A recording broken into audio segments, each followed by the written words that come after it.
Hey there, YouTube. How's it going? Nerdy Narwhal here, and I'm back again today for another 6-scale action figure review. Today I'm going to be taking a look at the Asmus Toys Thorin Oakenshield from the Hobbit movie trilogy. Specifically on the box it says the Hobbit Battle of Five Armies, but we get plenty of accessories in there which I don't think are necessarily related directly to his look in that third movie, as well as his outfit and costume not really being related to how I remember him in that third movie. I'm pretty sure he was wearing more dwarven armor, but I could be wrong. Either way, it's Thorin Oakenshield from the Hobbit trilogy. Now, those movies themselves, if I'm being honest, they aren't exceptional. They don't hold up, and they will inevitably be compared and have been compared to the Lord of the Rings movies, and they're just not as great. Whereas one is on a pedestal of one of the greatest accomplishments in the entertainment medium of multiple generations, the other is just kind of a backseat Betty, and it's just going to hang out there for a little while. That said, there were a couple of characterizations in the Hobbit movie that people generally and genuinely really did like. And one of those is Thranduil, which Asmus Toys did make a figure of, which I did own in the past, but have since sold, especially with anticipation of the new Thranduil releasing. Another one was Thorin Oakenshield, the Dwarven King. I enjoyed his character in the movies. I thought that Peter Jackson and the actor who played him did a pretty good job. So I'm also just a sucker to get awesome action figures of dwarves on the shelves because they're one of my favorite fantasy races. So yeah, here we go. We're going to dive into this. Thanks for tuning in, and let's hop in. Now, let's just talk about the overall aesthetic of this figure real quick. When going to the Hobbit movies from the Lord of the Rings movies, they started relying a whole lot more on CGI, and in doing so, a lot of the proportions of the dwarves kind of got kicked into 11. Now, Gimli was a short, stocky, hairy, bearded guy in some medium to heavy armor, which made him look pretty bulky, and that was a Tolkien dwarf in The Lord of the Rings. Now, in The Hobbit, what I mean by everything getting kicked up to 11 with the use of CGI was particularly the hands. The hands were all bigger, and the feet, you might be able to look at the feet there, the feet were all bigger, and the dwarves all seemed stockier and bulkier, and that includes Thorin Oakenshield. Even though the face looks like a, regular, probably in shape, middle-aged dude, his proportions on the shelf do seem a little bit bigger in general than Gimli, and I think that's just fine. When you have them on the shelf next to each other, as they are in my display, they really sort of complement each other as not looking exactly the same. This doesn't just look like a figure that's been slapped on to the same body that they used for Gimli and called it a day, washed their hands of it. Asmus did a pretty good job of making all of the hands and feet and things like that bigger, and I'm not sure if it's just the outfit we have to thank for his body proportions looking a little more swollen than Gimli, but it works either way. Maybe they did change up the body that they used a little bit. I'm not entirely sure. I haven't taken the intricate outfits off of both figures to look at it. I'm worried that I wouldn't be able to put them back on the same. But it works, whatever they did. This character stands unique on a shelf to Gimli. Continuing on with aesthetics, let's dive into that head sculpt real quick. Now, I really do think that Asmus did a bang-up job on that sculpt. That looks very much like Thorin. He has a different expression on for the image that they chose to put on the box there.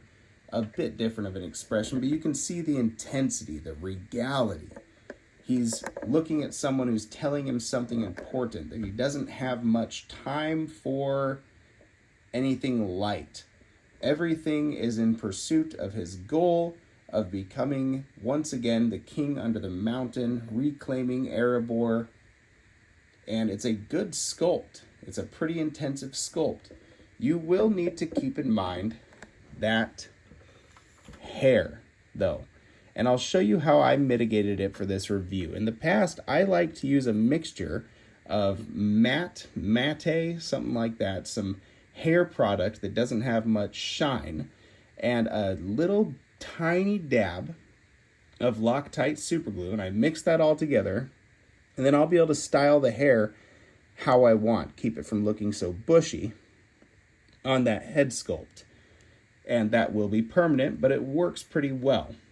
For the sake of this review, I used a little tiny bit of hair product and just sort of pushed things away from his face and pushed things down a little bit. And for the back there, instead of letting that run over the cloak, I just tucked it into his fur vest that he's wearing, and that keeps it pulled down off the top of his head. If that were allowed to just run over the back of the cloak, that would all bush up, and it just looks crazy, mangy, and a little bit unkempt. Asmus repeated what they did with Gimli and gave us the very fine stranded braids here.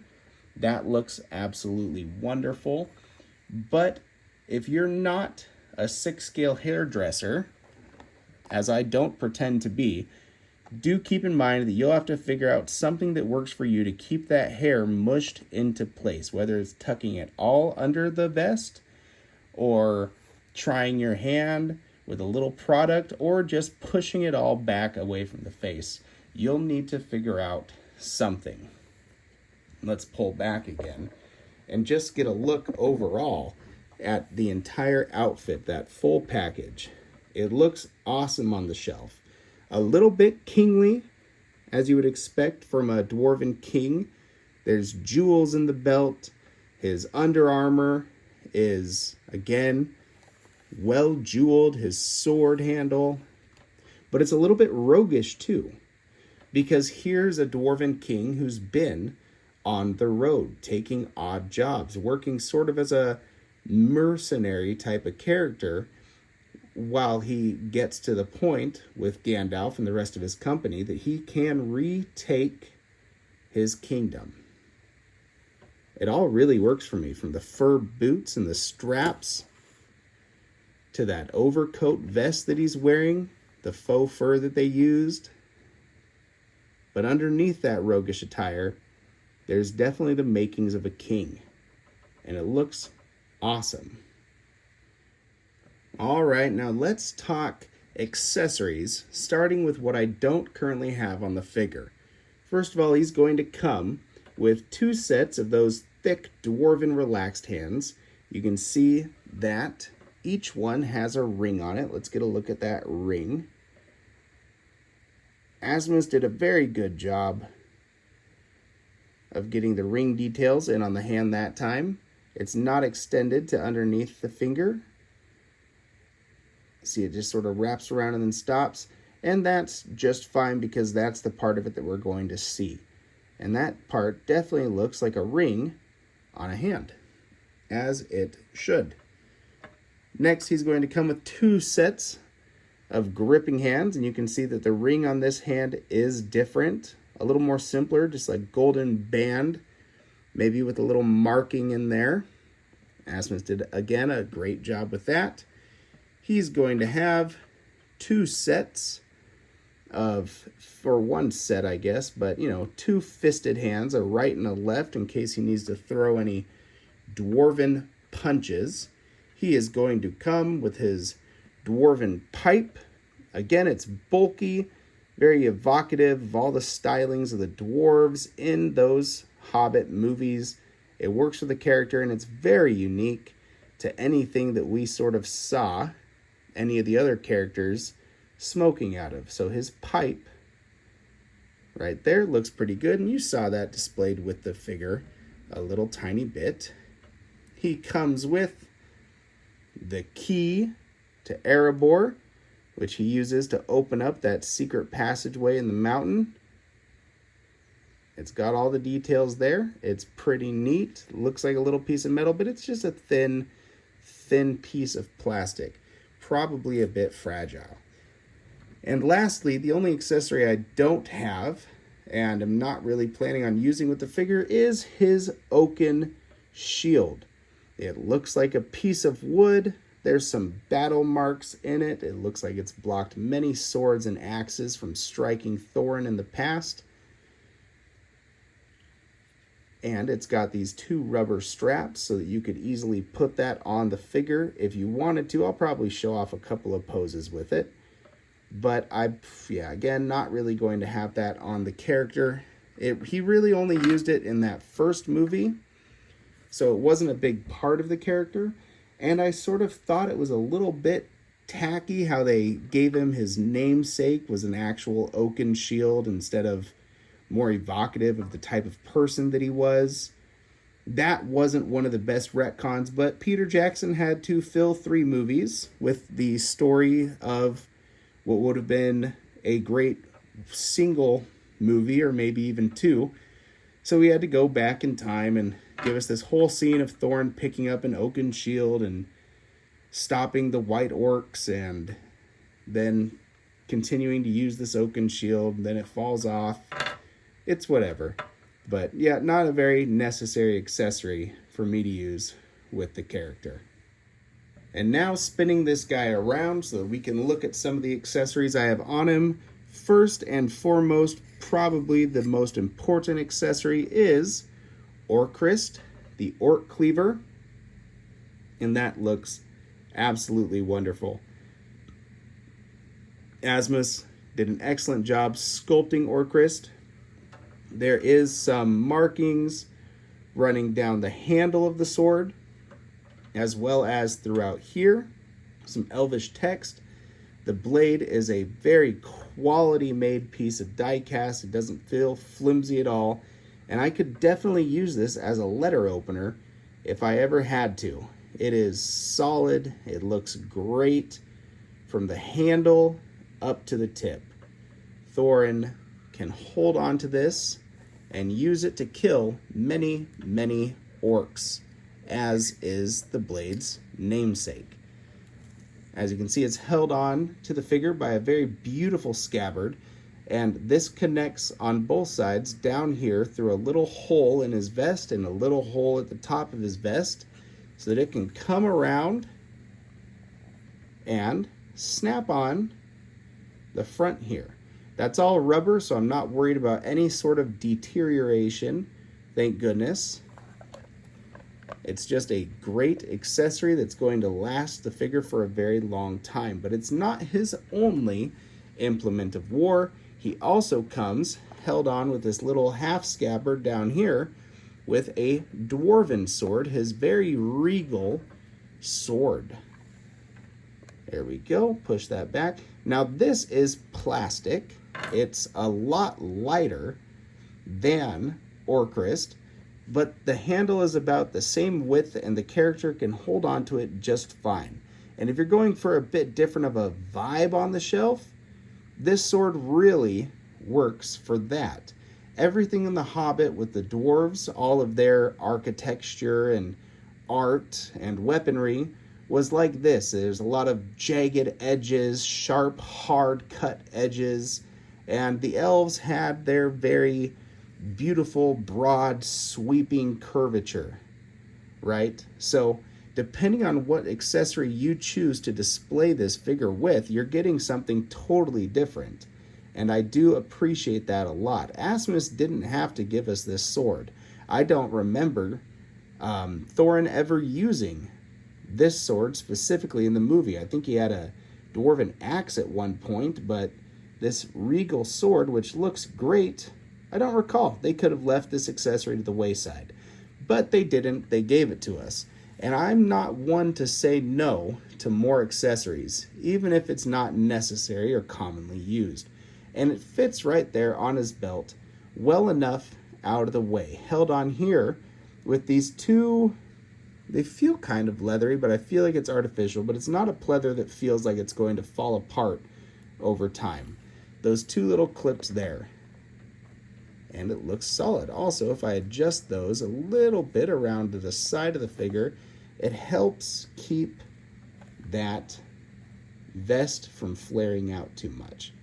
It just looks awesome, right? Thorin is a king, he's an adventurer, he's been on the road for a while, he has two swords that he can switch up and use for different things, and he looks great doing it.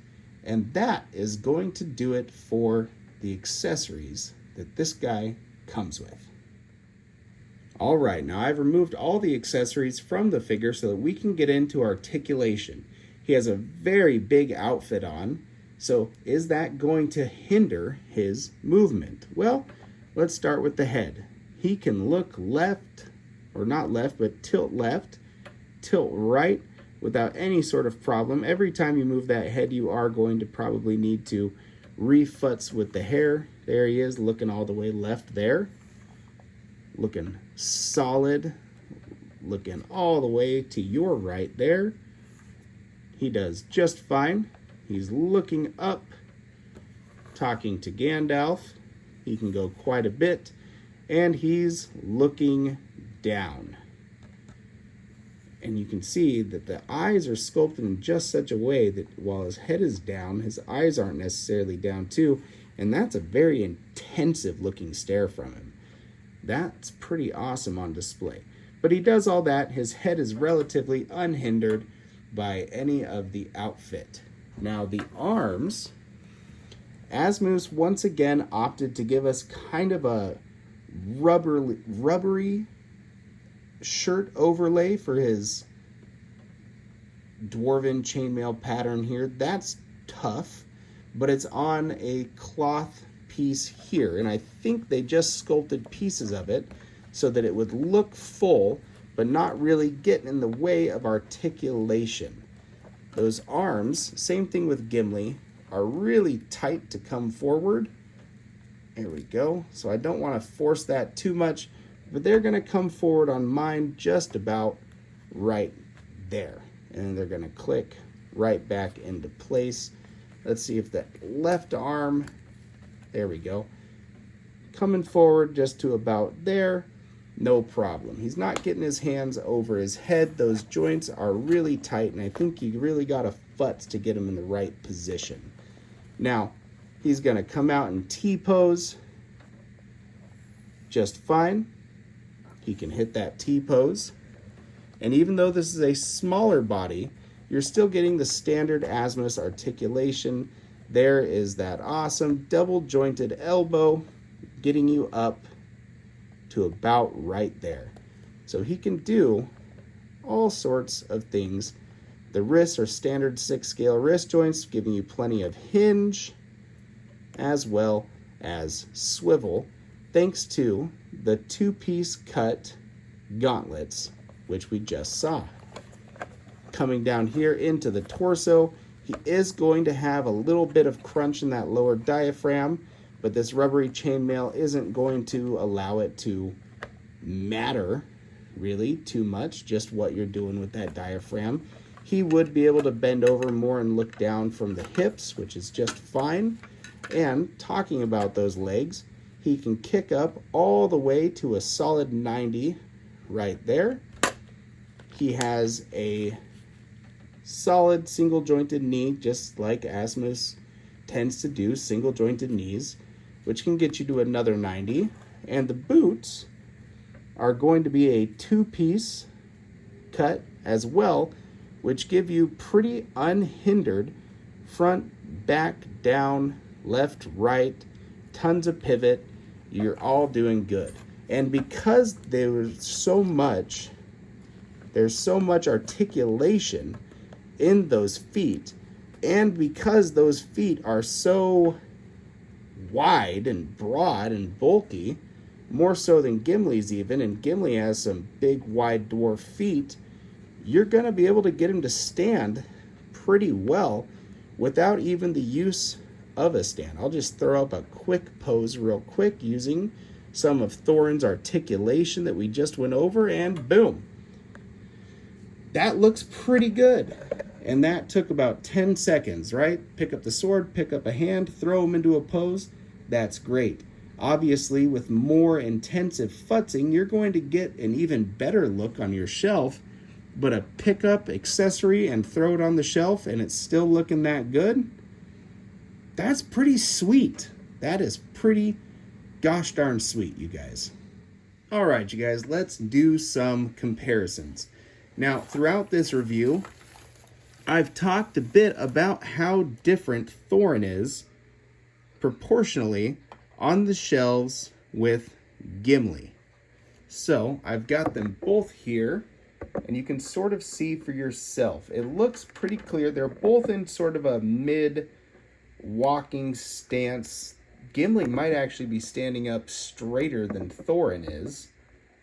And Thorin seems like he just has a tiny bit of height on Gimli. We're talking just millimeters, but enough to make him stand out on the shelves. And in terms of overall width, Thorin is just a wider looking figure. See? So there's not really any sameness between either of these figures. And in talking about the proportions, get a look at those hands. Thorin has these huge meaty paws. Those feet, Thorin has these big bulky feet on, even though Gimli's boots themselves are pretty big and bulky. So yeah, that's what those two look like together. All right, now let's bring in Gandalf the Grey. There we go. Set him on his display stand here. Come on. Such a pain in the butt with those robes that you can't necessarily see. There we go. We have Asmus's very first Gandalf figure that they ever did, and one that I'm still really quite fond of. I really enjoyed that diorama display base that you got, even though we're now at a point that we've gotten Gandalfs that are several tiers, admittedly better than Asmus's first Gandalf the Grey. It could be that I got it for $100 because of that I'm so fond of it, or it could be that I don't always want to spend time futzing with a beard that's actually haired, that I'm fond of it, but it still has a home in my collection, and it still looks good next to Thorin. You can see he's much taller. There we go. Get Thorin looking over at Gandalf. So, yeah. So now we've gotten a couple of comparisons out of the way, and I'm going to get to my overall thoughts on this Asmus Toys Thorin action figure. And what else can I really say about it? Is it worth having it in your collection now in 2024? And I've got to say, absolutely. Absolutely, this guy's worth a pickup. I think I just found this on eBay for $150. That's less than it actually even retailed for. And that was a no-brainer of a pickup. This is an awesome figure. But I've seen people ask upwards of $250 for it, somewhere around there.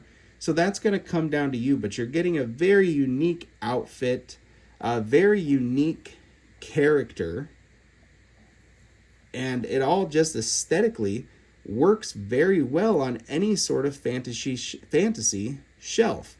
And it's not like we're getting a whole lot of dwarven characters. We'll get elves, and we've gotten a few Warcraft elves even, and we'll get knights and things like that. We'll get plenty of wizards with their wizard staffs, or at least we'll get plenty of Gandalfs.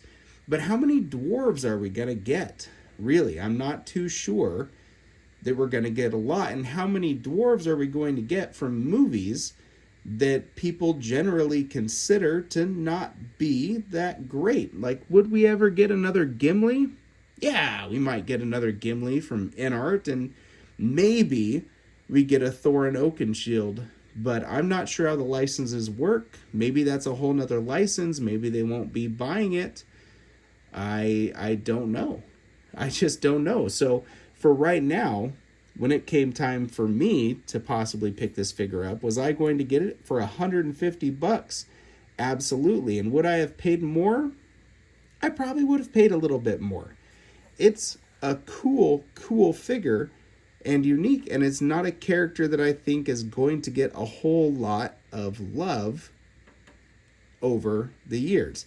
And if it does end up getting more love, if we do end up getting an inArt version of the character, which we could, I think there's been some rumblings online of possibly getting that character, then this will be simple enough for me to just pop that head off and use some of the pieces, but not all of the pieces, and just make another dwarf in the background, which would be great.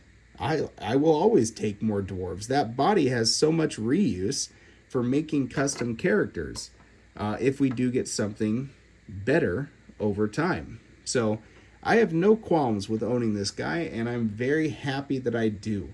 He will have a spot on my fantasy shelf next to Gandalf, next to Gimli, and next to the inArt Aragorn whenever that comes out for a very long time. It's a very cool figure. Now, how much is it worth? That's going to come down to your own personal decision-making process. But the quality holds up. It's going to be worth it, probably still in that $250 price range point. Maybe not too much after that, though, unless you really need it. I don't know. Anyways, that's going to wrap up this review. As always, if I have failed to answer any questions, feel free to get at me in the comments, and I'll try to connect with you as quickly as I can. Yeah, that's all I got, guys. Stay happy, stay healthy, and keep on collecting. Bye-bye.